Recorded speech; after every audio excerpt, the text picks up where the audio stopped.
Radio Today 89.6 FM. এখন শুনবেন radio টুডের সন্ধ্যার খবর।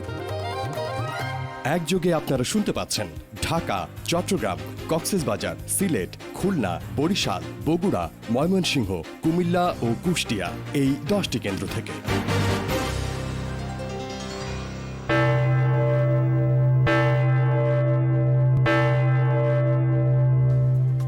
সুপ্রিয় শ্রোতা, স্টুডিওর ঘড়িতে এখন সময় সন্ধ্যে 6:45। রেডিও টুডের সন্ধ্যার খবরে আপনাদের স্বাগত জানাচ্ছি আমি নাজনীন নাহার। শুরুতেই জানিয়ে দিচ্ছি ক্রাউন সিমেন্টের সৌজন্যে এখনকার প্রধান খবরগুলো। বাংলাদেশের চিলাহাটি ও ভারতের কুচবিহারের মধ্যে আবারও রেল যোগাযোগ চালু। দুই দেশের সম্পর্ক আরও মজবুত হবে বললেন শেখ হাসিনা ও নরেন্দ্র মোদী। করোনায় দেশে আরও 36 জনের মৃত্যু, নতুন করে শনাক্ত 1134 জন। হেফাজতের সাবেক আমির আহমদ শফিকে হত্যার অভিযোগ এনে মামলা, মামুনুল হক সহ আসামি 36 জন। এবং বিশ্বজুড়ে করোনায় মৃতের সংখ্যা বেড়ে দাঁড়িয়েছে 16,58,000। ফরাসি প্রেসিডেন্ট ইমানুয়েল ম্যাক্রো আক্রান্ত। শুনছিলেন শিরোনাম। এই খবর FM 89.6 সম্প্রচারের পাশাপাশি সরাসরি প্রচারিত হচ্ছে আমাদের ওয়েবসাইট www.radiotoday.fm এবং verified Facebook page radio today FM 89.6 এবং নিউজে। এছাড়া গুগল প্লে স্টোর এবং অ্যাপল স্টোর থেকে radio today app free download করে শুনতে পারেন আমাদের সকল অনুষ্ঠান। এবারে বিস্তারিত। অর্ধশতক পর বাংলাদেশের নীলফামারীর চিলাহাটি এবং ভারতের কুচবিহারের হলদিবাড়ির মধ্যে আবারও রেল যোগাযোগ চালু হল। আজ এক ভার্চুয়াল কনফারেন্সে যুক্ত হয়ে দুই দেশের প্রধানমন্ত্রী এই রেল যোগাযোগ উদ্বোধন করেন। বৈঠকে দুই শীর্ষ নেতা বলেন, করোনা পরবর্তী সহযোগিতা আরও জোরদার করা সহ দ্বিপক্ষীয় সম্পর্ক আরও সুদৃঢ় হবে। প্রায় 55 বছর পর চিলাহাটি হলদিবাড়ি রুটে আবার নতুন করে ট্রেন চালুর উদ্বোধন করতেই ভার্চুয়ালে বৈঠকে বসেন ভারত এবং বাংলাদেশের দুই প্রধানমন্ত্রী। বেলা 11:30টায় গণভবন থেকে ওই বৈঠকে যুক্ত হন প্রধানমন্ত্রী শেখ হাসিনা। শুরুতেই বক্তব্য রাখেন ভারতের প্রধানমন্ত্রী নরেন্দ্র মোদী। এ সময় তিনি সবাইকে বিজয় দিবসের শুভেচ্ছা জানিয়ে মুজিব বর্ষে তাকে বাংলাদেশে আমন্ত্রণ করায় প্রধানমন্ত্রী শেখ হাসিনাকে ধন্যবাদ জানান। Thank you for your invitation to visit Bangladesh next year. পরে প্রধানমন্ত্রী শেখ হাসিনা তার বক্তব্যে মহান মুক্তিযুদ্ধে ভারতের সহযোগিতার কথা তুলে ধরে বলেন, ভারত এবং বাংলাদেশের সম্পর্ক একটি যুগান্তকারী সময় অতিক্রম করছে। মাননীয় প্রধানমন্ত্রী, ভারত আমাদের অকৃত্রিম বন্ধু। আমাদের সম্পর্ক একটি যুগান্তকারী মুহূর্ত অতিক্রম করছে। একটি স্বাধীন জাতি হিসেবে বাংলাদেশ 50 বছর পূর্তি উদযাপন করতে যাচ্ছে। বাংলাদেশ এবং ভারত কূটনৈতিক সম্পর্ক প্রতিষ্ঠারও 50তম বছরে পা দিয়েছে। এ সময় বিশ্ব করোনা পরিস্থিতি তুলে ধরে প্রধানমন্ত্রী করোনা মোকাবেলায় ভারত যেভাবে কাজ করে যাচ্ছে তার প্রশংসা করেন। একই সাথে অর্থনীতির অগ্রযাত্রায় ভারতকে পাশে পাওয়ারও আশাবাদ ব্যক্ত করেন তিনি। বিশ্বের অন্যতম ক্ষতিগ্রস্ত জনবহুল অঞ্চলে কোভিড-19 যেভাবে আপনার সরকার মোকাবেলা করেছে তার জন্য আপনাকে অসংখ্য ধন্যবাদ জানাচ্ছি। আমি আপনার স্বাস্থ্যসেবা প্যাকেজগুলি ছাড়াও আত্মনির্ভর ভারত এই উদ্যোগে প্রবর্তিত অর্থনৈতিক প্যাকেজগুলি প্রশংসনীয়। আমরা বিশ্বাস করি যে আপনার গৃহীত নীতিমালার মাধ্যমে ভারত বৈশ্বিক অর্থনীতিতে আরো গুরুত্বপূর্ণ ভূমিকা পালন করবে। সবশেষে দুই প্রধানমন্ত্রী চিলাহাটি হলদিবাড়ি রেলপথের উদ্বোধন করেন। Sanjita Juthi, radio today. পররাষ্ট্রমন্ত্রী একে আব্দুল মোমেন জানিয়েছেন, রোহিঙ্গা ইস্যুতে ভারত বাংলাদেশের পাশে থাকবে। এই এলাকার আইনশৃঙ্খলা নিয়ন্ত্রণে রাখতে রোহিঙ্গা ইস্যু দ্রুত মীমাংসা চায় দেশটি এবং রোহিঙ্গাদের নিজ দেশে ফেরত যাওয়ার মাধ্যমে এই সমস্যার সমাধান হওয়া উচিত বলে মনে করে ভারত। বাংলাদেশ ও ভারতের প্রধানমন্ত্রী পর্যায়ের ভার্চুয়াল বৈঠকের সিদ্ধান্তগুলো জানাতে দুপুরে রাষ্ট্রীয় অতিথি ভবন পদ্মায় আয়োজিত প্রেস ব্রিফিংয়ে তিনি আরও বলেন, বৈঠকে তিস্তা চুক্তির খুঁটিনাটি বিষয়েও আলোচনা হয়েছে। এছাড়া প্রধানমন্ত্রী শেখ হাসিনার আমন্ত্রণে স্বাধীনতার 50 বছর পূর্তিতে বাংলাদেশে আসতে সম্মতি দিয়েছেন ভারতের প্রধানমন্ত্রী নরেন্দ্র মোদী। এটা তো আগেই ইন্ডিয়ান সরকার রাজি হয়ে গেছে, সবকিছুই রেডি, কিন্তু ইমপ্লিমেন্ট হয়নি। একই সাথে আমরা বাকি আরো 6টা নদীর কথা জিজ্ঞেস করেছি। তিস্তা নিয়ে বলেছে যে তারা they are consulting with everyone to bring them on board. আর যে অন্য একটা প্রশ্ন বললেন রোহিঙ্গা, এইটাতে তারা বলেছে তারা বিশ্বাস করে যে এইটার সলিউশন খুব তাড়াতাড়ি দরকার এবং এইটাও বলেছেন যে অনলি সলিউশন হচ্ছে তাদের নিজের দেশে ফেরত যাওয়া। এর আগে সকালে দুই দেশের মধ্যে জ্বালানি, সামাজিক উন্নয়ন এবং কৃষিসহ 7টি বিষয়ে সহযোগিতার লক্ষ্যে 7টি কাঠামো চুক্তি, প্রোটোকল ও সমঝোতা স্মারক সই হয়েছে। রাষ্ট্রীয় অতিথি ভবন পদ্মায় দুই দেশের মধ্যে এগুলো সই হয়। বাংলাদেশের পক্ষে সংশ্লিষ্ট দপ্তরের কর্মকর্তারা আর ভারতের পক্ষে ঢাকায় নিযুক্ত দেশটির হাইকমিশনার বিক্রম দোরাইস্বামী এসব নথিতে সই করেন। পরে ভারতীয় হাইকমিশনার দাবি করেন, দুই দেশের সীমান্ত ব্যবস্থাপনা উন্নত হচ্ছে, তবুও কিছু প্রাণহানির ঘটনা ঘটছে যা কাঙ্ক্ষিত নয়। মরিশাসের রাজধানী পোর্ট লুইসে জাতির পিতা বঙ্গবন্ধু শেখ মুজিবুর রহমানের নামে সড়কের নামকরণ করা হয়েছে। আজ ওই সড়কের নামফলক উন্মোচনের ভার্চুয়াল অনুষ্ঠানে এক ভিডিও বার্তায় প্রধানমন্ত্রী শেখ হাসিনা বলেছেন, মরিশাসের সঙ্গে বর্তমান সম্পর্ককে নতুন উচ্চতায় নিয়ে যেতে বাংলাদেশ প্রতিশ্রুতিবদ্ধ। সুনীল অর্থনীতিতে বাংলাদেশের সম্ভাবনার কথা উল্লেখ করে শেখ হাসিনা বলেন, এক্ষেত্রে আমরা মরিশাসের বিশাল অভিজ্ঞতা থেকে লাভবান হতে চাই। মহামারী করোনা ভাইরাসে দেশে আরও ৩৬ জনের প্রাণ কেড়ে নিয়েছে। এই নিয়ে মোট মৃতের সংখ্যা দাঁড়াল ৭,১৯২। গত ২৪ ঘণ্টায় দেশে কোভিড-১৯ নতুন করে আক্রান্ত শনাক্ত হয়েছেন ১,১৩৪ জন, যা গত ২৪ অক্টোবরের পর সবচেয়ে কম। এই নিয়ে দেশে মোট করোনা রোগী শনাক্ত হল ৪,৯৬,৯৭৫ জন। স্বাস্থ্য অধিদপ্তরের প্রেস বিজ্ঞপ্তি থেকে এসব তথ্য পাওয়া গেছে। স্নিগ্ধ চেহারা, প্রাণ প্রাচুর্যে ভরা মিষ্টি হাসি আর জীবন ঘনিষ্ঠ নিপুণ অভিনয় দিয়ে তিনি জয় করেছেন কোটি দর্শকের। প্রিয় শ্রোতা, প্রতিবেদনটি আমরা একটু পরে প্রচার করছি। এবার চলে যাচ্ছি পরের সংবাদে। আওয়ামী লীগ সাধারণ সম্পাদক, সড়ক পরিবহন ও সেতুমন্ত্রী ওবায়দুল কাদের বলেছেন, বিএনপি উগ্র সাম্প্রদায়িক গোষ্ঠীর পৃষ্ঠপোষক। তারা যতই ষড়যন্ত্র করুক না কেন, নির্বাচন ছাড়া ক্ষমতা পরিবর্তনের আর কোনো পথ খোলা নেই। সকালে নোয়াখালীর কবিরহাটে বীর মুক্তিযোদ্ধা সংসদ সদস্যদের সংবর্ধনা, শীতবস্ত্র বিতরণ এবং ৫৫টি উন্নয়ন প্রকল্প উদ্বোধনের সময় ভার্চুয়াল আলোচনা সভায় তিনি এসব কথা বলেন। এ সময় ওবায়দুল কাদের আরও বলেন, বিএনপি আন্দোলনে বারবার ব্যর্থ হয়ে অসাংবিধানিক পথ খুঁজছে। বিএনপি আন্দোলন ও নির্বাচনে বারবার ব্যর্থ হয়েছে। জনগণ দ্বারা প্রত্যাখ্যাত হয়ে এখন ক্ষমতা যেতে অসাংবিধানিক পথ খুঁজছে। দেশে তারাই শ্বাসরুদ্ধকর পরিস্থিতি তৈরির মাধ্যমে গোলা পানিতে মাছ শিকারের অপচেষ্টা করছে। আবার আগুন সন্ত্রাসের পথেও তারা হাঁটতে শুরু করেছে। আমরা স্পষ্ট বলতে চাই, নির্বাচন ছাড়া ক্ষমতার পরিবর্তনের আর কোনো পথ খোলা নেই। এদিকে তথ্যমন্ত্রী ড হাসান মাহমুদ বলেছেন, গত ১২ বছরে দেশের প্রতিটি মানুষের উন্নতি হলেও বিএনপি নেতারা তা দেখেও দেখেন না। দুপুরে রাজধানীর সার্কিট হাউসে তথ্য অধিদপ্তরে বাংলাদেশ সংবাদপত্র পরিষদ বিএসপি আয়োজিত মুজিব জন্মশতবর্ষ উদযাপন উপলক্ষে এক মতবিনিময় সভায় একথা বলেন। এ সময় বিএনপির উদ্দেশ্যে তথ্যমন্ত্রী বলেন, মানুষকে বিভ্রান্ত করার অপচেষ্টা না করে গত ১২ বছরে দেশের উন্নয়ন নিয়ে বিশ্বব্যাংক, IMF এর প্রতিবেদনের দিকে তাকান। আসলে তারা নিজেরা সবসময় বিভ্রান্তির মধ্যে ভোগেন এবং সেই বিভ্রান্তি থেকে মানুষকে বিভ্রান্ত করার অপচেষ্টা চালায়। যারা রাষ্ট্রকে পিছিয়ে দিতে চায়, যারা আমাদের সংস্কৃতির উপর আঘাত হানে, তাদেরকে চিহ্নিত করে তাদের বিরুদ্ধে জনগণকে আরো জাগিয়ে তুলতে হবে। দেশ তাদের বিরুদ্ধে জেগেছে। জনগণের জাগরণের এই স্ফুলনকে তারা যেন জ্বলে পুড়ে ছারখার হয়ে যায়, সেই জায়গায় নিয়ে যেতে হবে। হেফাজতে ইসলামের প্রয়াত আমির আল্লামা শাহ আহমেদ শফির মৃত্যু স্বাভাবিক নয় উল্লেখ করে চট্টগ্রামের আদালতে একটি মামলা হয়েছে। হাটহাজারীর হেফাজত নেতা নাসির উদ্দিন মনিরকে প্রধান আসামি করে চট্টগ্রামের জুডিশিয়াল ম্যাজিস্ট্রেট শিবলু কুমারদের আদালতে মামলাটি দায়ের করেন প্রয়াত আমিরের আত্মীয় মাওলানা মাইনুদ্দিন, যাতে আসামি হিসেবে নাম উল্লেখ করা হয়েছে সংগঠনটির যুগ্ম মহাসচিব সহ ৩৬ জনের। বাদীর আইনজীবী আবু হানিফ জানিয়েছেন, আল্লামা শফির মৃত্যু স্বাভাবিক ছিল না এবং এর জন্য আসামিরা দায়ী। বিচারক বাদীপক্ষের আবেদন গ্রহণ করে সেটি তদন্তের জন্য পুলিশ ব্যুরো অফ ইনভেস্টিগেশন PBI-কে নির্দেশ দিয়েছেন বলেও জানান তিনি।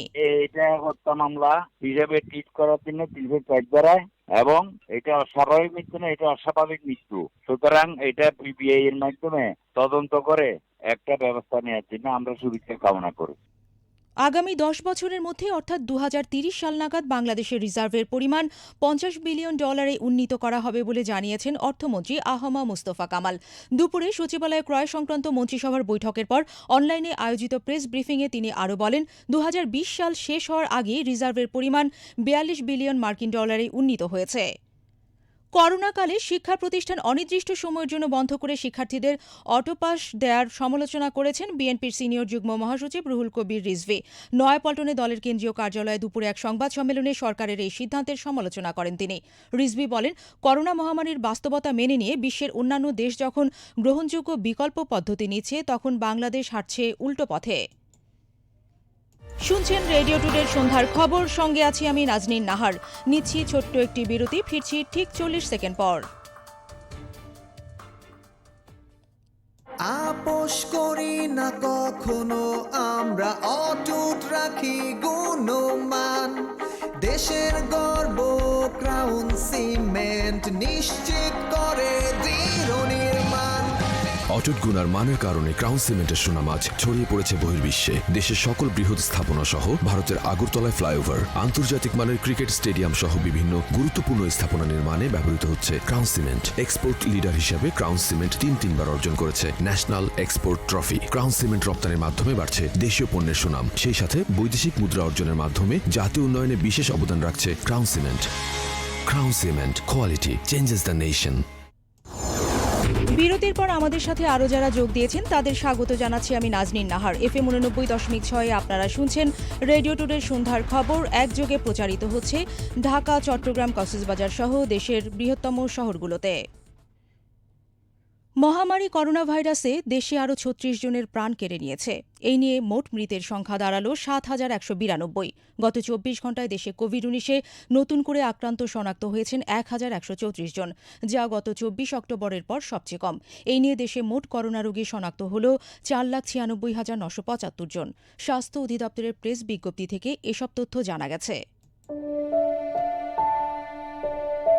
করোনা ভাইরাস নিয়ে স্বাস্থ্য অধিদপ্তরের প্রেস বিজ্ঞপ্তিতে জানানো হয়েছে, গত 24 ঘণ্টায় দেশে 1,134 জনের দেহে কোভিড-19 সংক্রমণ ধরা পড়েছে। গত 24 অক্টোবরের পর এটি দেশের সর্বনিম্ন আক্রান্ত শনাক্তের সংখ্যা। এতে করে দেশে মোট করোনা রোগী শনাক্ত হলেন 4,96,975 জন। গত 24 ঘণ্টায় শনাক্তের হার 8.60%, আর এখন পর্যন্ত শনাক্তের হার 16.37%। সংবাদ বিজ্ঞপ্তিতে আরও জানানো হয়, দেশের 140টি পরীক্ষাগারে করোনার নমুনা পরীক্ষা করা হচ্ছে। গত 24 ঘণ্টায় 13,191টি নমুনার পরীক্ষা করা হয়েছে। গত 24 ঘণ্টায় করোনায় দেশে মারা গেছেন 36 জন। প্রাণঘাতী এ ভাইরাসে এখন পর্যন্ত দেশে মৃতের সংখ্যা দাঁড়ালো 7,192 জনে। দেশে আক্রান্ত শনাক্ত বিবেচনায় মৃত্যুর হার 1.45%। মারা যাওয়া 36 জনের মধ্যে পুরুষ 27 জন আর নারী 9 জন। বিজ্ঞপ্তিতে আরও জানানো হয়েছে, 24 ঘণ্টায় সুস্থ হয়েছেন 2,239 জন। দেশে মোট সুস্থ হয়েছেন 4,31,590 জন, আর শনাক্ত বিবেচনায় সুস্থতার হার 86.84%। গত 30 জুন দেশে একদিনে করোনায় 64 জনের মৃত্যুর খবর দেয় স্বাস্থ্য অধিদপ্তর, যা এ যাবৎ দেশে একদিনে মৃতের সর্বোচ্চ সংখ্যা। হপকিন্স বিশ্ববিদ্যালয়ের তালিকায় শনাক্তের হিসেবে বাংলাদেশের অবস্থান 26তম, আর মৃতের তালিকায় রয়েছে 33তম স্থানে। শুনছিলেন মুশকায়েত মাশরেকের প্রতিবেদন। কানাডার বেগমপাড়ায় অর্থ পাচারের বিষয়ে পররাষ্ট্র মন্ত্রণালয় সহ 5টি সংস্থা হাইকোর্টে প্রতিবেদন জমা দিয়েছে। প্রতিবেদনে দুদক জানিয়েছে, এখন পর্যন্ত বিদেশে 2,500 কোটি টাকা পাচার হয়েছে। আর অর্থ পাচার নিয়ে কানাডার কাছে তথ্য চাওয়া হয়েছে বলে জানিয়েছে BFIU। প্রতিবেদনে সিআইডি জানায়, ক্যাসিনো ব্যবসায়ী যুবলীগের বহিষ্কৃত নেতা ইসমাইল চৌধুরী সম্রাট এবং এনামুল হক আরমান 232 কোটি টাকা সিঙ্গাপুরে পাচার করেছে। এদিকে গুলিস্তানের সুন্দরবন স্কয়ার মার্কেটের ডান পাশের 34টি দোকান উচ্ছেদের স্থিতাবস্থা দিয়ে রুল জারি করেছেন হাইকোর্ট। ওই 34টি দোকান মালিকের করা রিট আবেদনের শুনানি আজ বিচারপতি মোহাম্মদ মুজিবুর রহমান মিয়া এবং বিচারপতি মহিউদ্দিন শামীমের ভার্চুয়াল হাইকোর্ট বেঞ্চ এই আদেশ দেন। রাজধানীর হাজারীবাগ এবং কামরাঙ্গীচর থানায় ডিজিটাল নিরাপত্তা আইনে করা মামলায় সাংবাদিক শফিকুল ইসলাম কাজলকে জামিন দিয়েছেন হাইকোর্ট। আজ বিচারপতি এম এনায়েতুর রহিম ও বিচারপতি মোহাম্মদ মুস্তাফিজুর রহমানের হাইকোর্ট বেঞ্চ এই আদেশ দেন। ফলে সাংবাদিক কাজলের কারামুক্তিতে কোনো বাধা নেই বলে জানিয়েছেন তার আইনজীবী ব্যারিস্টার জ্যোতির্ময় বড়ুয়া। এর আগে গত 24 নভেম্বর রাজধানীর শেরেবাংলা নগর থানায় দায়ের করা ডিজিটাল নিরাপত্তা আইনের মামলায় কাজলকে জামিন দেন হাইকোর্ট। কাজল সহ 32 জনের বিরুদ্ধে শেরেবাংলা নগর থানায় মামলাটি করেছিলেন সরকার দলীয় সংসদ সদস্য সাইফুজ্জামান শেখর। এবার দেশের বাইরের খবর।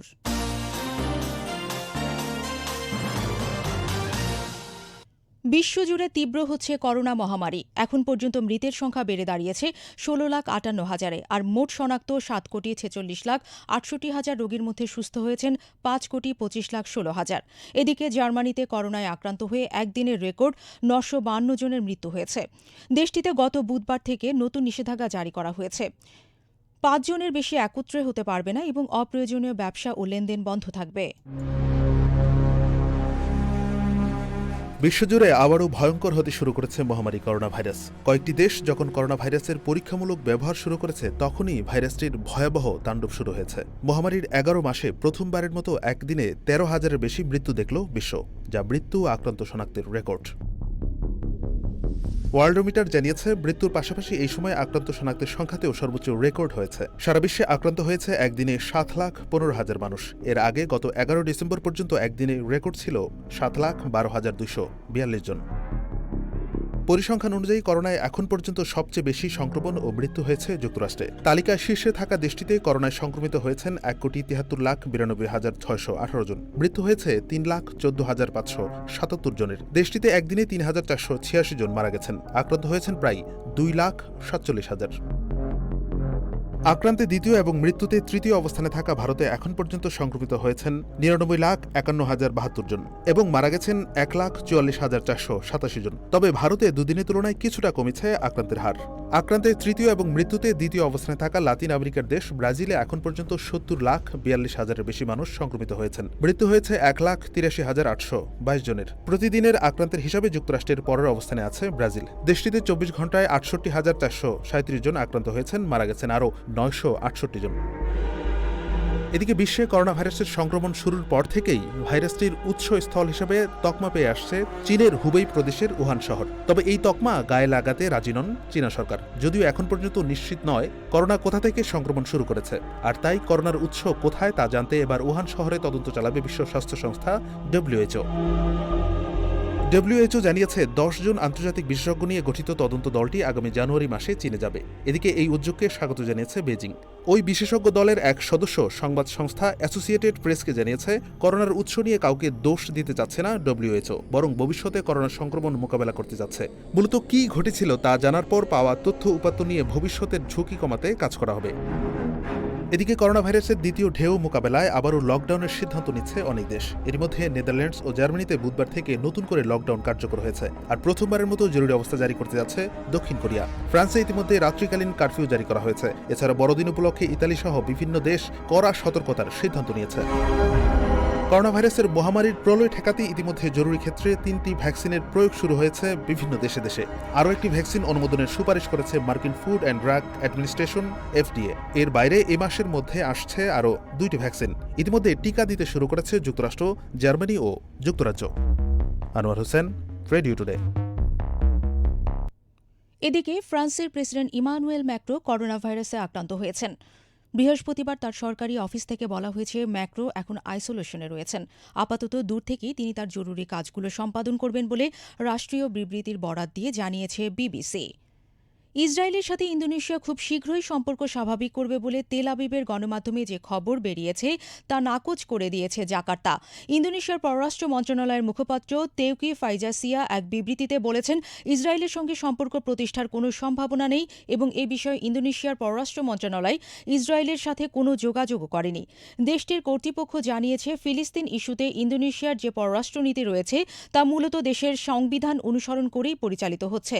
সম্প্রতি অজ্ঞাত এক সূত্রের বরাত দিয়ে জেরুজালেম পোস্ট জানায়, ওমান এবং ইন্দোনেশিয়া আগামী কয়েক সপ্তাহের মধ্যে ইসরায়েলের সঙ্গে সম্পর্ক প্রতিষ্ঠা করতে পারে। এবার ব্যবসা বাণিজ্যের খবর। সূচকের ওঠানামার মধ্য দিয়ে আজ লেনদেন হয়েছে দেশের প্রধান পুঁজিবাজার ঢাকা স্টক এক্সচেঞ্জ ডিএসসিতে। দিন শেষে ডিএসসি এক্স সূচক ১৫ পয়েন্ট কমে দাঁড়িয়েছে ৫,১০৮ পয়েন্টে, আর লেনদেন হয়েছে ৭০৫,৬,০০,০০০ টাকার শেয়ার। হাতবদল হওয়া বিভিন্ন কোম্পানির শেয়ারের মধ্যে দাম বেড়েছে ৯২টির, কমেছে ১৮৬টির এবং অপরিবর্তিত রয়েছে ৭৭টির দাম।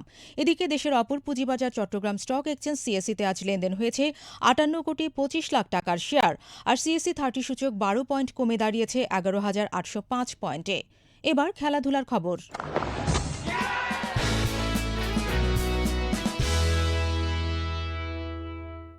2030 সালে এশিয়ান গেমস আয়োজন করতে যাচ্ছে কাতার। দেশটির রাজধানী দোহায় বসবে এশিয়ার সবচেয়ে বড় এই ক্রীড়াযজ্ঞ। অলিম্পিক কাউন্সিল অফ এশিয়া এই তথ্য নিশ্চিত করে বলেছে 2034 সালের এশিয়ান গেমস অনুষ্ঠিত হবে সৌদি আরবের রিয়াদে। এবার সেলিব্রিটি নিউজ।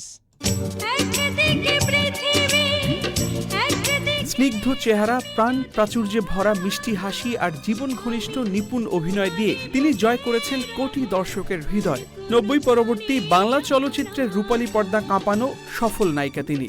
চলচ্চিত্রের ইতিহাসের তুমুল জনপ্রিয় এই অভিনেত্রীর প্রকৃত নাম কাজী শারমিন নাহিদ নূপুর হলেও সবাই তাকে চেনেন শাবনূর নামে। কিছু কিছু মানুষের জীবনে প্রখ্যাত চলচ্চিত্রকার এহতেশাম পরিচালিত চাঁদনি সিনেমার মাধ্যমে 1993 সালে চলচ্চিত্রে আগমন শাবনূরের। প্রথম ছবিতে অতটা সফল না হলেও পরে 90-এর কালজয়ী অভিনেতা সালমান শাহের সাথে জুটি গড়ে তুমুল জনপ্রিয়তা পান তিনি। স্বপ্নের ঠিকানা, স্বপ্নের পৃথিবী, তোমাকেই চাই ও আনন্দ অশ্রুসহ একের পর এক 14টি সুপারহিট সিনেমা উপহার দেয় ইতিহাসের এই সফলতম জুটি। ক্যারিয়ারের তুঙ্গে থাকা অবস্থায় সালমান শাহের রহস্যজনক মৃত্যুর পর শাবনূরের জনপ্রিয়তায় ভাটা পড়লেও পরবর্তীতে নায়ক ফেরদৌস, মান্না, রিয়াজ, শাকিল খান ও সাকিব খানের সাথে জুটি গড়ে অভিনয় করেন লাস্যময়ী এই অভিনেত্রী।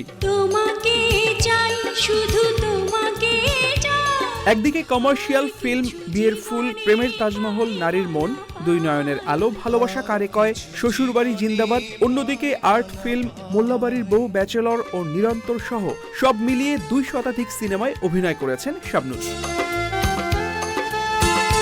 অভিনয়ের স্বীকৃতি স্বরূপ জাতীয় চলচ্চিত্র পুরস্কার ও বাচসাস পুরস্কার ছাড়াও দর্শক জরিপে রেকর্ড সংখ্যক 10 বার পেয়েছেন মেরিল প্রথম আলো পুরস্কার। 2011 সালে ব্যবসায়ী অনিক মাহমুদকে বিয়ে করে অস্ট্রেলিয়া পাড়ি জমানোর পর এই দম্পতির ঘর আলো করে জন্মগ্রহণ করে আইজান নিহান নামের এক পুত্র সন্তান। তবে বর্তমানে শাবনূর সন্তান সহ একাকী বসবাস করছেন। বর্তমানে চলচ্চিত্রে অনিয়মিত কিংবদন্তি অভিনেত্রী শাবনূর 1979 সালের আজকের দিনে খুলনায় জন্মগ্রহণ করেন। জন্মদিনে দর্শকের হৃদয়ের এই রানীকে জানাই অনেক অনেক শুভেচ্ছা আর ভালোবাসা। আবিদ আজম, রেডিও টুডে। সবশেষ ওয়েদার আপডেট। আবহাওয়ার সবশেষ তথ্যানুযায়ী এই মুহূর্তে ঢাকা ও এর আশেপাশের এলাকার তাপমাত্রা 21 ডিগ্রি সেলসিয়াস। এরপর প্রতি ঘন্টায় 1 ডিগ্রি করে কমে রাত 10টায় তাপমাত্রা হতে পারে 18 ডিগ্রি সেলসিয়াস, যা মধ্যরাত পর্যন্ত বজায় থাকতে পারে। আবহাওয়া অফিসের বুলেটিনের তথ্যমতে এই মুহূর্তে ঢাকার আকাশ পরিষ্কার আর হালকা বাতাস বইছে উত্তর পশ্চিম দিক থেকে, যার গতিবেগ ঘন্টায় সর্বোচ্চ 8 কিলোমিটার। বাতাসের আর্দ্রতা 71%। ঢাকায় এখন বায়ুমানের সূচক অর্থাৎ AQI 222, যা খুবই অস্বাস্থ্যকর। সুপ্রিয় শ্রোতা, আমরা সন্ধ্যার খবরের শেষ পর্যায়ে এসে গেছি। বিদায় নেওয়ার আগে আরেকবার জানিয়ে দিচ্ছি ক্রাউন সিমেন্টের সৌজন্যে এখনকার প্রধান খবরগুলো।